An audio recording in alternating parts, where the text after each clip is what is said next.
आजच्या व्हिडिओमध्ये आपण ठेचा आणि ठेचा पराठा कसा बनवायचा ते पाहणार आहोत। सविस्तर व्हिडिओ तुम्ही रमा रेसिपीवरती पाहू शकता। सर्वात अगोदर आपण दोन प्रकारच्या हिरव्या मिरच्या घेतलेल्या आहेत। थोडंसं तेल टाकून मिरच्या भाजून घ्यायच्या। मिरच्या थोड्याशा भाजल्या की त्यामध्ये शेंगदाणे घालायचे आहेत। त्यानंतर पुन्हा यामध्ये आपण लसूण घालायचं आहे, ते सुद्धा परतून घेऊन मग कोथिंबीर घालायची आहे। मिश्रण थोडं थंड झालं की एका मिक्सरच्या भांड्यामध्ये काढून घ्यायचं आहे किंवा खलबत्त्यामध्ये तुम्ही कुटून घेऊ शकता।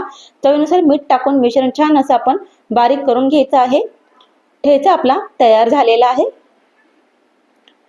पराठा बनवण्यासाठी थोडंसं पीठ घ्यायचं आहे आणि छान अशी आपली ही चपाती लाटून घ्यायची आहे। चपाती लाटून झाली की त्याच्यावरती थोडंसं तेल आपण लावून घ्यायचं। त्यानंतर ठेचा त्याच्यावरती आपण अशा पद्धतीने पसरून घ्यायचा आहे आणि आपल्याला याला पराठ्याचा आकार द्यायचा आहे। पराठा बनवण्यासाठी असा आकार द्यायचा आहे। त्यानंतर थोडंसं सुक्क पीठ घेऊन आपल्याला पराठा बनवून घ्यायचा आहे। पराठा तयार आहे।